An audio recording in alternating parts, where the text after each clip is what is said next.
Question लिखिए। यदि किसी समबाहु त्रिभुज की ऊंचाई 12 सेंटीमीटर हो, यदि किसी समबाहु त्रिभुज की ऊंचाई 12 सेंटीमीटर हो तो उसका क्षेत्रफल ज्ञात कीजिए। क्वेश्चन में कहा यदि किसी समबाहु त्रिभुज की ऊंचाई, यदि किसी समबाहु त्रिभुज की ऊंचाई, मतलब कोई समबाहु त्रिभुज है, तो मैंने आपको बता रखा है कि समबाहु त्रिभुज एक ऐसा त्रिभुज होता है जिसकी तीनों भुजाएं समान होती हैं। तो क्वेश्चन में कहा यदि किसी समबाहु त्रिभुज की ऊंचाई, ऊंचाई मतलब हाइट, यही तो इसकी ऊंचाई है, ऊंचाई h 12 सेंटीमीटर है। कितना है? तो समबाहु त्रिभुज का क्षेत्रफल ज्ञात कीजिए। तो ऊंचाई दिया है 12 सेंटीमीटर, तो समबाहु त्रिभुज के क्षेत्रफल को निकालने के लिए हमें भुजा की आवश्यकता होगी, इसलिए हम ऊंचाई के द्वारा भुजा का मान ज्ञात कर लेंगे। तो फार्मूला आपको पता है, देखिए ये सब जो भी क्वेश्चंस होंगे ये फार्मूला बेस्ड क्वेश्चंस होंगे, इनको आपको फार्मूले के अकॉर्डिंग करना होगा।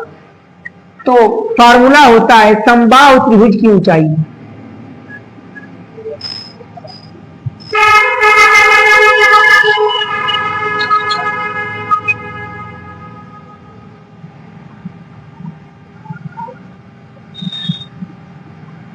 समबाहु त्रिभुज की ऊंचाई h बराबर, आप सबको पता होगा, √3/2a, ये फार्मूला होता है। अब समबाहु त्रिभुज की ऊंचाई जो है, ये ऊंचाई यानी ये हाइट, ये क्वेश्चन में दे रखा है आपको।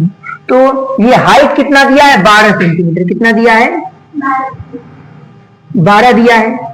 तो जहां ऊंचाई है वहां हमने 12 रख दिया, बराबर ये क्या है? √3/2a।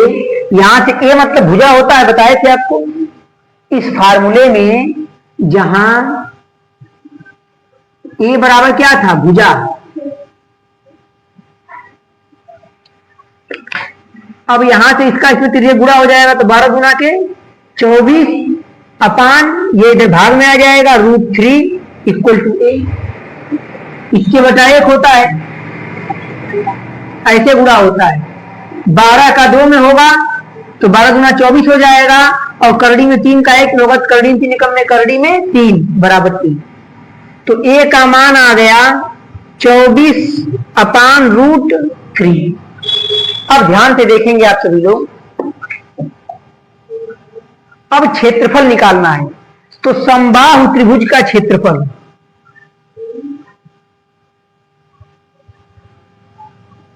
समबाहु त्रिभुज का क्षेत्रफल क्या होता है? √3/4a²। क्षेत्रफल का मान ज्ञात करना है हमें, √3/4 इंटू a का मान क्या है? 24/√3, यही तो है। इसका क्या है? स्क्वायर है। मैं इसको यहां पे कर देता हूं, एक लाइन खींच के। क्षेत्रफल बराबर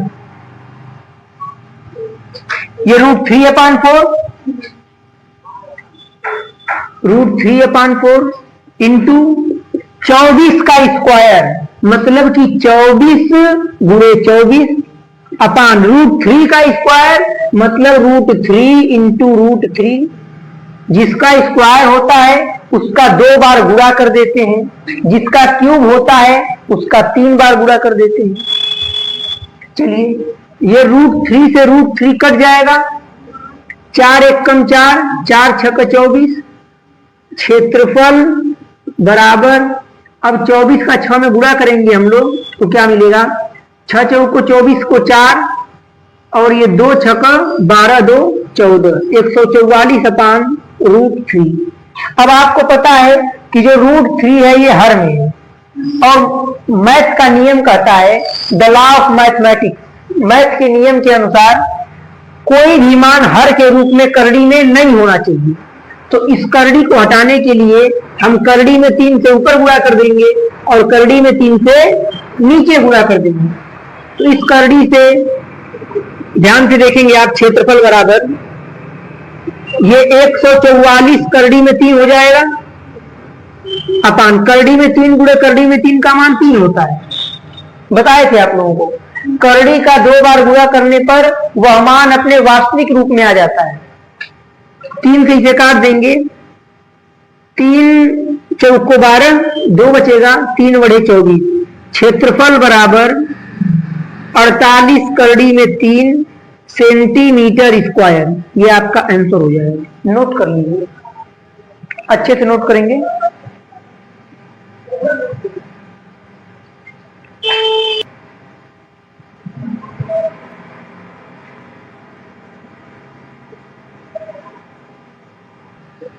एक समबाहु त्रिभुज का क्षेत्रफल, एक समबाहु त्रिभुज का क्षेत्रफल 36 करड़ी में 3 वर्ग सेमी है।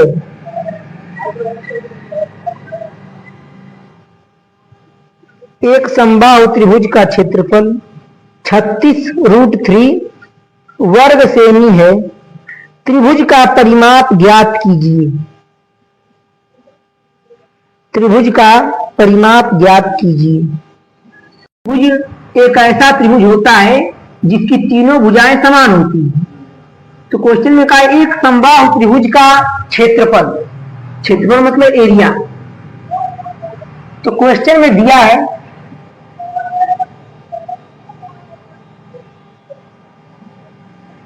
जो समबाहु त्रिभुज है उसका क्षेत्रफल कितना है? 36 करड़ी में 3 सेंटीमीटर स्क्वायर। ये समबाहु त्रिभुज का क्षेत्रफल दिया हुआ है। उसके बाद इस त्रिभुज का परिमाप पूछ रहा है। तो पहले हम फार्मूला लिखते हैं।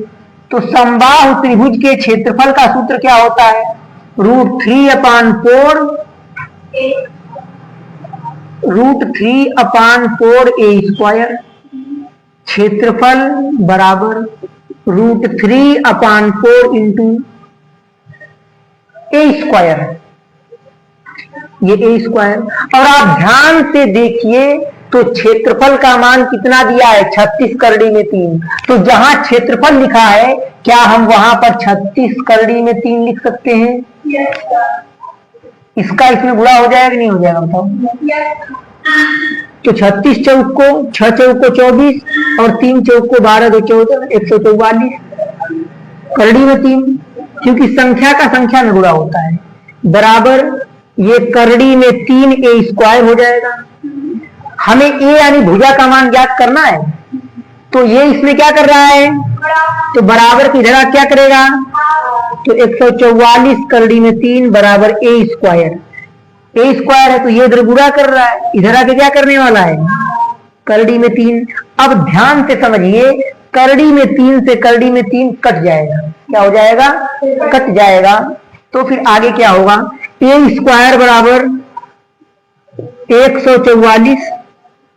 तो 144 बराबर a² कहिए या a² बराबर 144 कहिए, बात तो सेम है। हमें भुजा का मान चाहिए तभी हम परिमाप निकाल पाएंगे। तो ये a² का मान नहीं चाहिए, हमें a का मान चाहिए। तो स्क्वायर की चिड़िया उड़ेगी। तो जब स्क्वायर की चिड़िया उड़ती है तो उसको उड़ता हुआ देखकर बहेलिया जाल बिछाता है। कैसा जाल? करड़ी रूपी जाल। तो जब स्क्वायर हटता है तो करड़ी लग जाती है 144, और करड़ी में 144 का मान होता है 12, मतलब इसका वर्गमूल लेना होता है। अब a का मान निकल गया। परिमाप आप मुझे बताओ a क्या है? भुजा ही तो है। अगर समबाहु त्रिभुज के एक भुजा का मान 12 सेंटीमीटर है, यहां ध्यान दीजिए, अगर समबाहु त्रिभुज के एक भुजा का मान 12 सेंटीमीटर है तो समबाहु त्रिभुज की प्रत्येक भुजा बराबर होती है, तो हर भुजा का मान 12 सेंटीमीटर होगा। ये कॉमन सेंस आपके पास होना चाहिए। तो परिमाप क्या होता है? सभी भुजाओं का योग ये ए, ये बी, ये सी, तो परिमाप यानी सभी भुजाओं का योग, तो ए बी पहली भुजा प्लस बी सी दूसरी भुजा प्लस ए सी तीसरी भुजा। परिमाप बराबर ए बी का मान 12, बी सी का भी मान 12, क्योंकि समबाहु त्रिभुज है। सम का अर्थ है समान, बाहु का अर्थ है भुजा, जिसकी सभी भुजाएं समान हैं। AC का मान भी 12 हो जाएगा। तो यहां से परिमाप बराबर 12 12 12 जोड़ेंगे तो 36 सेंटीमीटर आ जाएगा। ये मैंने आपको बेसिक से बताया। डायरेक्टली समबाहु त्रिभुज के परिमाप का फार्मूला भी होता है, मैंने फार्मूला आपको लिखवा रखा है। परिमाप बराबर 3 इंटू ए का मान कितना निकालेंगे और करके आप लिख सकते हैं 12, तो 3 इंटू 12 36 सेंटीमीटर आंसर। परिमाप बराबर मैं यहां भी लिख देता हूं परिमाप, तो ये आप नोट कर लीजिए।